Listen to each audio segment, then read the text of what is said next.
بسم اللہ الرحمن الرحیم۔ السلام علیکم دوستوں، بہنوں، بھائیوں، بزرگوں۔ آج ہم اس اسلامی معلوماتی اور تعلیمی ویڈیو میں ہم معروف سیرت الجنان سے ماخوذ تفسیر سورہ انعام آیت نمبر 49 کو بیان کر رہے ہیں۔ براہ کرم اس ویڈیو کے آخر تک ہمارے ساتھ رہیں، کیونکہ ہم اس آیت کے گہرے معنی اور تشریحات کو بیان کر رہے ہیں اور اسلامی تعلیمات کے تناظر میں اس کی اہمیت کو واضح کر رہے ہیں۔ اس آیت کے اندر موجود حکمت اور رہنمائی کے بارے میں گہرائی سے سمجھ حاصل کریں۔ اس آیت کی تلاوت ہم اردو اور انگریزی ترجمہ کے ساتھ آج صبح پاکستانی وقت کے مطابق صبح 6 بجے کر چکے ہیں۔ اس لیے برائے مہربانی اس ویڈیو کو اپنے رشتہ داروں اور جاننے والوں تک ضرور شیئر کیا کریں تاکہ وہ بھی مستفید ہوا کریں۔ قرآن پاک اس رب العالمین کا بے مثال کلام ہے، جو واحد معبود، واحد خالق اور پوری کائنات کا حقیقی رب ہے۔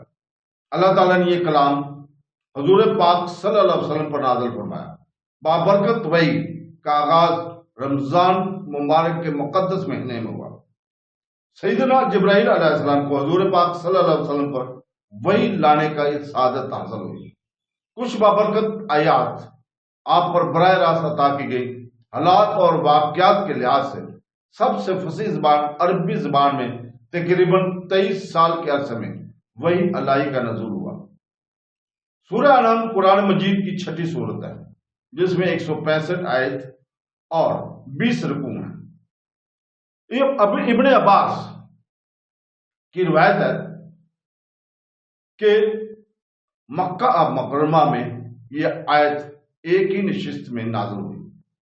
اسما، جو کہ یزید کی بیٹی اور حضرت معاذ بن جبل کی چچا زاد بہن تھی، فرماتی ہے کہ اس سورت کے نزول کے وقت رسول پاک صلی اللہ علیہ وسلم ایک اونٹنی پر سوار تھے اور میں نے اونٹنی کی ناک کی تال پکڑی ہوئی تھی، یعنی کہ اس کی مہار، اس کی رسی پکڑی ہوئی تھی۔ تو دوستو، اللہ تعالیٰ نے سورہ انعام کی آیت نمبر 49 میں فرمایا، اور ہم رسولوں کے اسی حال میں بھیجتے ہیں کہ وہ خوشخبری دینے والے اور ڈر سنانے والے ہوتے ہیں۔ تو جو ایمان لائیں اور اپنی اصلاح کر لیں تو ان پر نہ کچھ خوف ہے اور نہ وہ غمگین ہوں گے، اور جنہوں نے ہماری آیتوں کو جھٹلایا تو انہیں ان کی مسلسل نافرمانی کے سبب عذاب پہنچے گا۔ آخروی نجات کے لیے کیا چیز ضروری ہے؟ تو دوستو، اس سے معلوم ہوا کہ آخروی نجات کے لیے ایمان اور نیک اعمال دونوں ضروری ہیں۔ ایمان لانے کے بعد خود کو نیک اعمال سے بے نیاز سمجھنے والے اور ایمان قبول کیے بغیر اچھے اعمال کو اپنی نجات کے لیے کافی سمجھنے والے دونوں احمقوں کی دنیا کے باسی ہیں۔ البتہ ان دونوں صورتوں میں صاحب ایمان قطعی ہے، ایمان سے بہتر ہے۔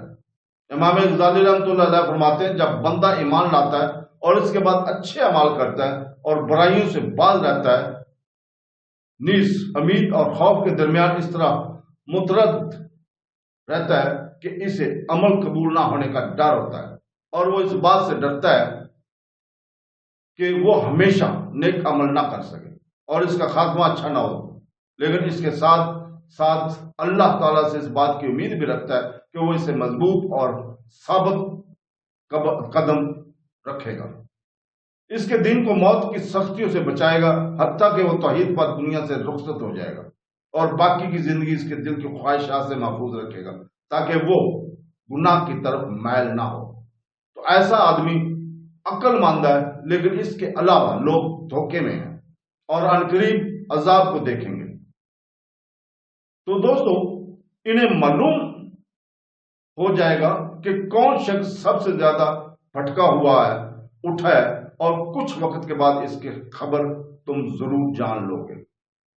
تو دوستو، اللہ تعالیٰ سے دعا ہے کہ وہ ہمیں قرآن پاک کو پڑھنے، اس کو سمجھنے اور اس کے اوپر عمل کرنے کی توفیق عطا فرمائے۔ آمین ثم آمین۔ اللہ حافظ۔